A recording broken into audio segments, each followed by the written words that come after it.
সেই আদর্শ প্রচার করেছেন নদিয়া বিহারী গৌর হরি। গৌর প্রেমটাই রাধা প্রেম। কোন কালে কোন যুগে যে প্রেম লাভ করতে পারেনি, ব্রহ্মা আদি দেবতার যে দুর্লভ প্রেম, সেই প্রেম গৌরাঙ্গ সুন্দর দিয়েছেন, ভাগবতের প্রেমী দিয়েছেন। গৌর নিতাই আসার আগে ভাগবত মানুষ কখনো এতটা নিকটে যে ভাগবত, এতটা নিকটের যে অনুধান অনুরাগের কথা ভাগবতে আছে তাহা জানতে পারে নাই। এই জন্য চৈতন্য চরিতামৃত বললেন, দুই ভাই হৃদয়ের খালি অন্ধকার, দুই ভাগবত শোনে কোরআন সাক্ষাৎকার। এক ভাগবত ভক্ত ভাগবত, যে ভাগবতের কথা যে ভাগবতের কথাকে জগতে প্রচার করে। গ্রন্থ ভাগবতকে যেভাবে দেখতে হবে, ভক্ত ভাগবতকে সেভাবেই দেখতে হবে। বরং ভক্ত ভাগবত না থাকলে গ্রন্থ ভাগবতকে কেউ জানতো না, চিনত না। গৌর নিতাই তারা নিজেরা প্রচার করেছেন। এখন তো অনলাইনের যুগ, সারা বিশ্বে আমরা পৌঁছে দেই। কিন্তু ভাবুন, তৎকালীন সময়ে তো আর এত পদ্ধতি ছিল না। সমগ্র ভারতবর্ষটাকে গৌর হরি কেমন ভাবে কাঁপিয়ে দিলেন এই কৃষ্ণ নাম দ্বারা। চারটিখানি কথা নয়, নামের এত শক্তি। আজকে যে গানটা বের হলো, কদিন পরে সেই গানটার মার্কেট আর থাকে না। কিন্তু যে হরি নাম হাজার হাজার বছর ধরে চলছে, এই নামের প্রতি কি কারো অনীহা আসছে বাবা? কারণ এই শব্দগুলো দিব্য শব্দ, অপ্রাকৃত শব্দ, এগুলো প্রাকৃত জগতের কোন শব্দ নয়। অবতীর্ণ দয়াল, কোথায় আছেন অপারেটর? সেকেন্ড 22টা দিন এলেন নদিয়াপুরে,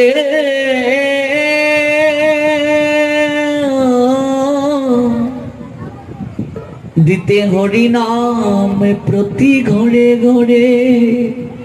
রাধার যে অপ্রাকৃত প্রেম, সেই প্রেমটা গৌর সুন্দর আনলেন।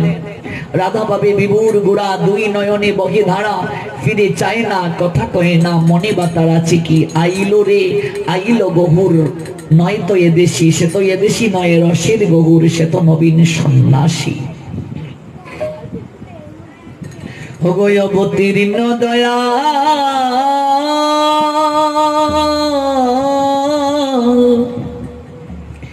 এলেন নদিয়াপুরে, দিতে হরি নাম প্রতি ঘরে ঘরে। সে যে এমন দয়াল না করে বিচার, আমার গৌরের মতো দয়াল দেখি না রে। সে যে এমন দয়াল না করে বিচার, আমার গৌরের মতো দয়াল দেখি না রে। সে যে এমন দয়াল না করে বিচার, আমার গৌরের মতো দয়াল আমি দেখি না রে। এমন দয়াল না করে বিচার,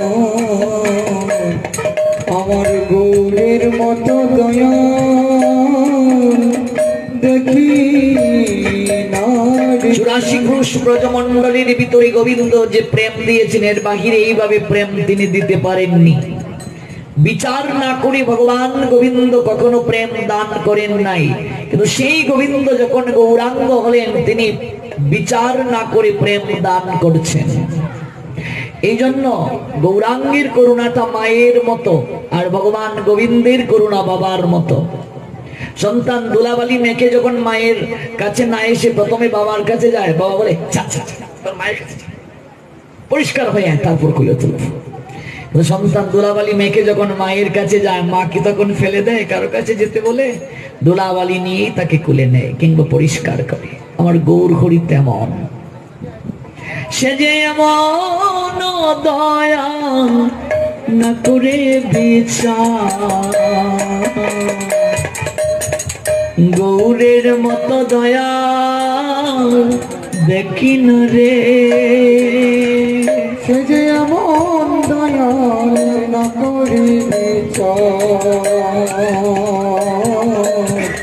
গৌরের মতো দয়াল দেখি না রে। যেচে যেচে যে হরিনাম প্রচার করেছেন, দুপা কাপড় খাচ্ছে, তাকে বলছেন একবার হরিনাম কর। সে বলছে আমার এতগুলো কাপড় পরে আছে, আমি কি করে হরিনাম করব? গৌর হরি বললেন তোর কাপড় গুলো আমি খেছে দেব রে, তুই একবার বাহু তুলে বদন বলে হরি বল। আমার গৌরের মতো দয়াল দেখি না রে, আমার গৌরীর মতো দয়াল দেখি নরে, যত ভাবনা সারয়ন্য কাম বদন বড়ে বল কৃষ্ণ না, ভাবনা ছড়য়ন কথা বদন বরে বল কৃষ্ণ না। অমন তোমার যতটুকু ভাবনা সারয়ন্য কাম বদনে বরে মুখে বল হরি না, যতটুকু ভাবনা ছড়য় বদন বরে একবার বলো হরি নাম। বদন বরে একবার বল হরি না। ও গেল দিন গেল দিন গনার দিন গেল দিন, গেল দিন গেল দিন গনার দিন কদিন বাঁচবে আর বাবা? গেল দিন গেল দিন গেল দিন গনার দিন গেল দিন, গেল দিন গেল দিন গনার দিন গেল দিন। দেহ থাকিতে সবল হরে কৃষ্ণ বল, অঙ্গ অবশ্যই লইতে পারবে না, দেহ থাকিতে সবল হরে কৃষ্ণ বল, অঙ্গ অবশ্যই লইতে পারবে না। গেল দিন হরি গেল দিন গনার দিন গেল দিন, গেল দিন গেল দিন গনার দিন গেল দিন। যৌবন থাকতেই ভজন করতে হয় গো, যৌবন ফুরিয়ে গেলে ভজন হয় না। সাধু সঙ্গ সেচির ব্যবস্থা, মায়ার জল অপসারণ করতে হবে। বৈষ্ণব সঙ্গে তেমন আনন্দিত অনুক্ষণ সদা হয় কৃষ্ণ প্রসঙ্গ। সাধু সঙ্গেই সতত বাস করা উচিত। তত্ত্বদ্রষ্টা সদ্গুরুর চরণে আশ্রিত হয়ে সংসারটাকে যদি কেউ কৃষ্ণ ভাবনাময় করতে পারে, এই সংসারই তার মুক্তি সম্ভব। সংসারে থেকে সংসারটাকে ভেতরে প্রবেশ করানো যাবে না। যেমন বাইন গৌতম মাছ পেকের মাঝে থাকে, যাকে পাকাল মাছ বলে, এক বিন্দু পেক তার শরীরে লাগে না। কিন্তু যত সহজে বলেছি বিষয়টা তত সহজ নয়, এজন্যই অভ্যাস যোগ। সর্বপ্রথম তিনটা অনুরোধ রেখে আমি শেষ করব। ভগবানের কথা 11টার কাছে চলে এসেছে। কি করে যে এতক্ষণ সময় চলে গেল, 8টা 8:30 থেকে বুঝতেই পারলাম না, 2.5 ঘন্টার উপরে হয়ে গেল। বলতে ইচ্ছে হচ্ছে। সর্বপ্রথম অনুরোধ, সংসারে থেকে কি করে ভজন করব? সর্বপ্রথম এই দেহটাকে আমার পবিত্র করতে হবে। 56 ব্যঞ্জন রন্ধন করে দিলে তুলসী পত্র যদি না দেয়া হয়, সেটা কি ভোগ হবে? নিবেদন হবে। এই দেহে যদি তুলসী না থাকে, তাহলে তার দেহটা গোবিন্দের কাছে নিবেদিত হলো না। সর্বপ্রথম কথা, যাদের কণ্ঠে তুলসীর মালা নেই, মালাটা নিয়ে নাও। কিসের সনাতনী হিন্দু তুমি? তোমার কণ্ঠে মালা নেই? হিন্দু মাত্রই কণ্ঠে মালা থাকবে। আজকে ম্লেচ্ছ আর হিন্দুকে বোঝা যাচ্ছে না, এমন ভাবে আমরা চলছি। তুলসীর কৃপা না হলে কোনোদিন কৃষ্ণ কৃপা সম্ভব নয়। তিনি কৃষ্ণ প্রেয়সী। দ্বিতীয় অনুরোধ, সংসারী মানুষ মাসে 2টা প্রায়শ্চিত্ত করবে।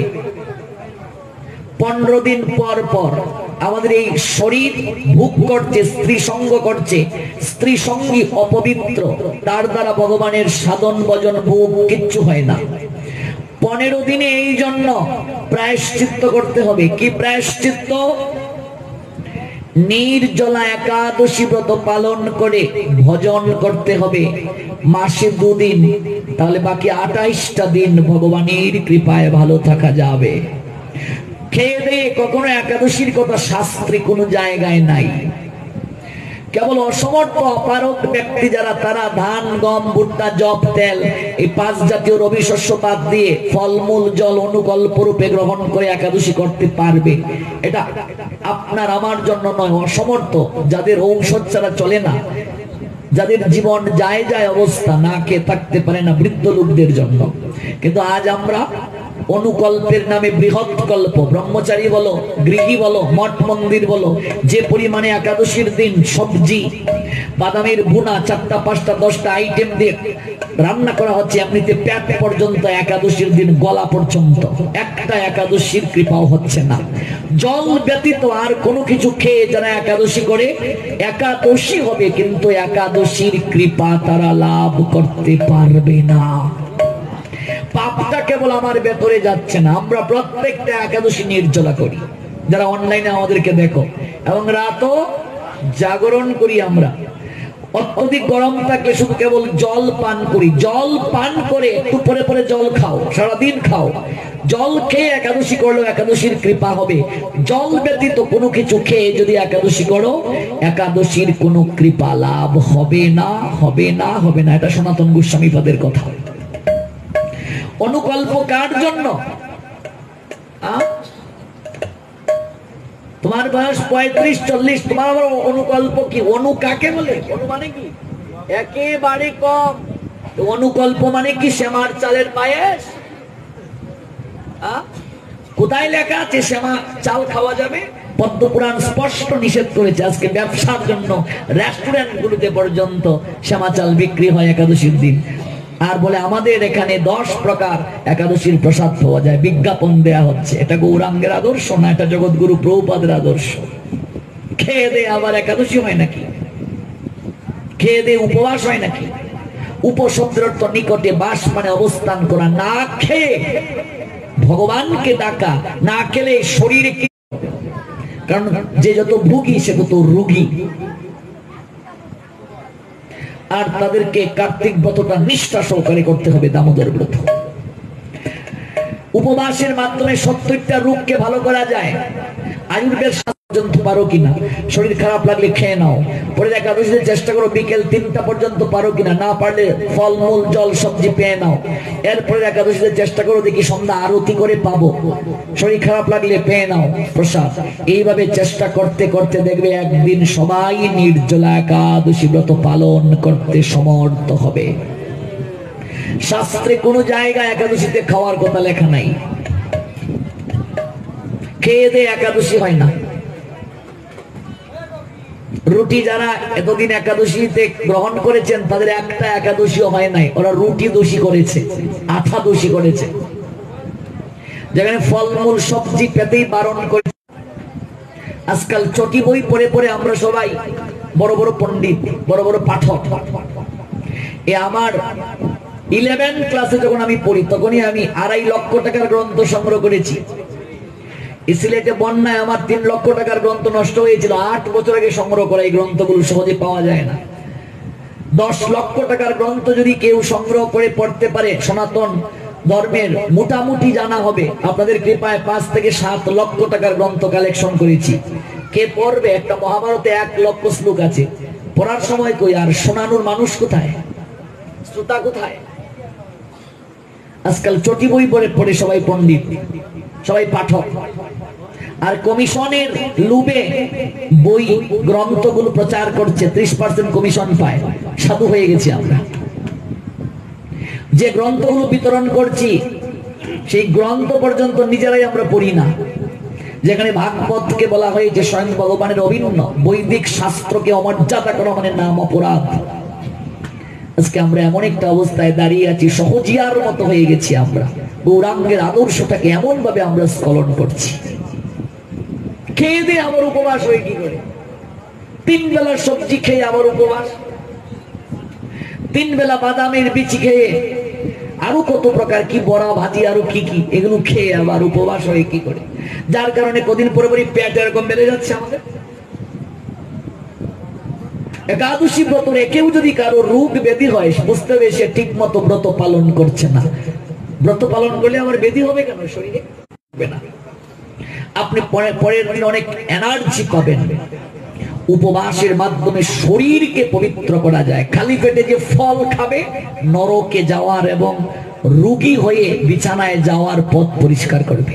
ডাক্তাররা বলে খালি পেটে ফল খাওয়ার কথা, খালি পেটে জল, খালি পেটে ফল খেলে তো অ্যাসিডিটি হবে। এত বছর যাবত প্রসাদ পাই, জীবনে একদিন গ্যাস হলো না।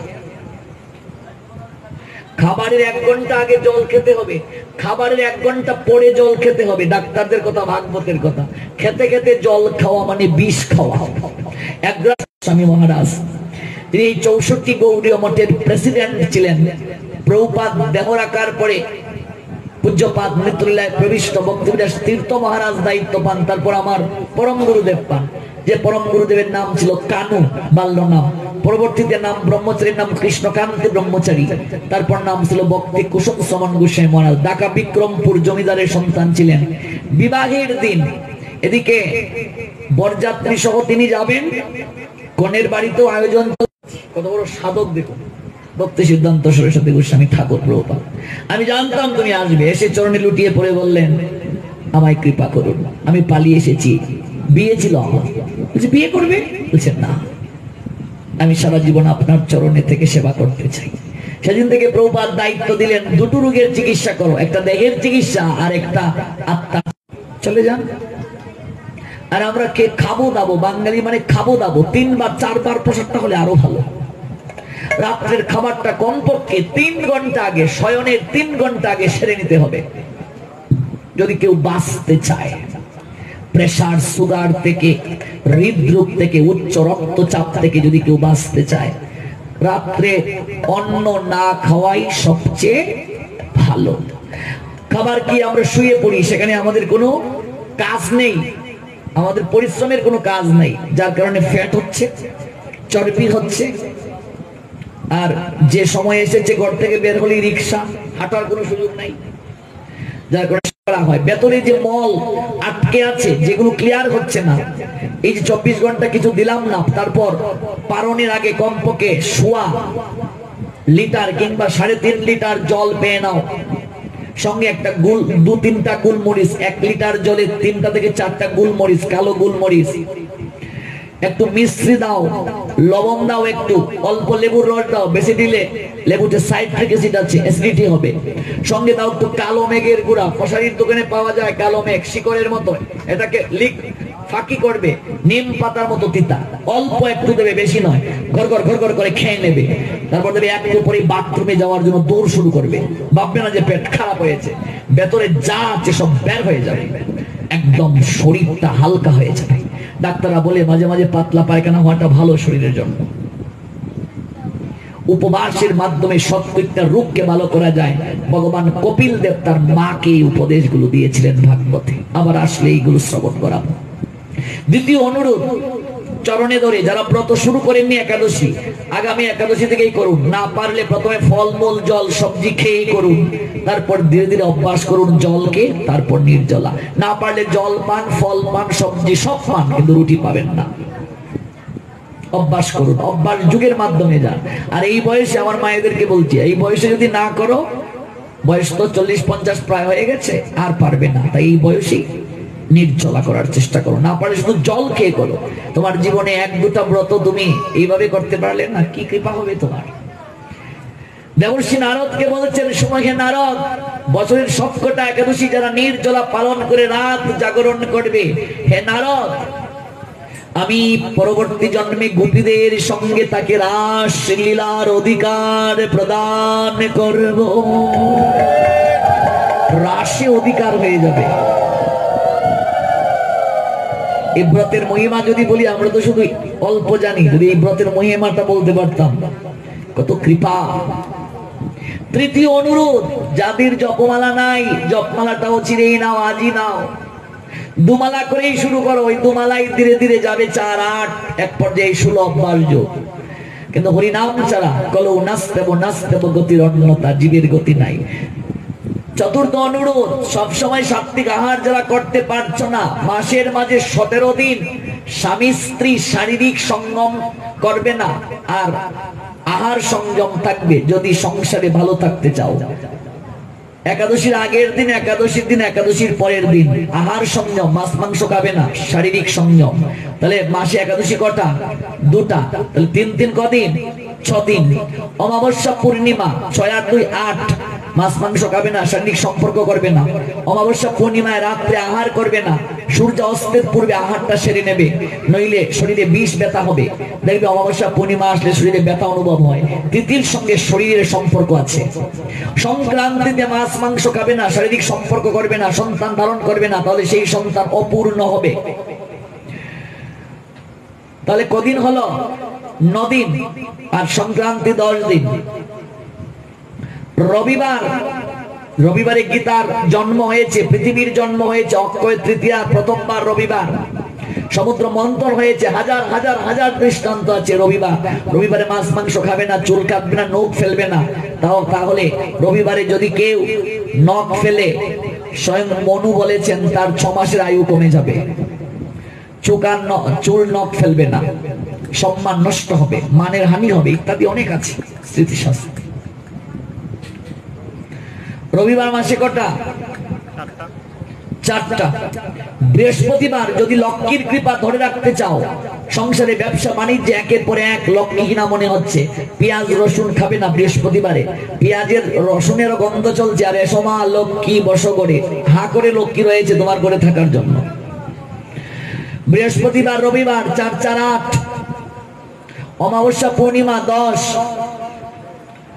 একাদশী আগের দিন, একাদশী দিন, একাদশীর পরের দিন 3টা 6 16, আর সংক্রান্তি 1 17।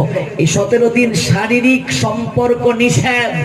যদি সংসারে ভালো থাকতে চাও, বিবাহ করেছি বলে ভোগের লাইসেন্স পাইনি, এগুলো লজ্জার বিষয় নয়। যে বাবা গো এগুলো কি আলোচনা করছো, হাসছো, এগুলো লজ্জার বিষয় নয়। জানো না, জানি না বলে আজ সন্তান বিকলাঙ্গ। তিথি নক্ষত্র না মেনে সন্তান নেই বলে আমার সন্তানের মেধা নাই, অসৎ চরিত্রের হয়েছে আমার সন্তান। ভাগবতে উল্লেখ আছে কোন তিথি নক্ষত্রে সন্তান নেবে। দুর্যোধন এমন কেন হলো, অভিমন্যু এমন কেন হলো, ধৃতরাষ্ট্র অন্ধ কেন হলো, এগুলোর কারণ আছে। অত্রি সংহিতা এগুলো ব্যাখ্যা দিয়েছে। তিথিগুলো যারা মানবে না, তাদের শরীরে কঠিন কঠিন ব্যাধি হবে। দেখেন, সম্পদ যদি ওই তিথিগুলোতে কেউ ব্যয় করে, তার শরীরে রোগ হবে। 17 দিন থেকে আরো কমে আসবে যদি রবিবারে একাদশী পড়ে যায়, সংক্রান্তি পড়ে যায়, বৃহস্পতিবারে আরো কমে আসবে। এই কয়েকটা দিন অভ্যাস যোগ করো, ধীরে ধীরে একদিন না একদিন ভগবান আহার শুদ্ধ করাবেন। নিতাই গো সীতানাথ প্রেমানন্দে হরিবোল। এই 4টা অনুরোধ রেখে বিদায় নেব। দেখতে দেখতে 3টা দিন চলে গেল।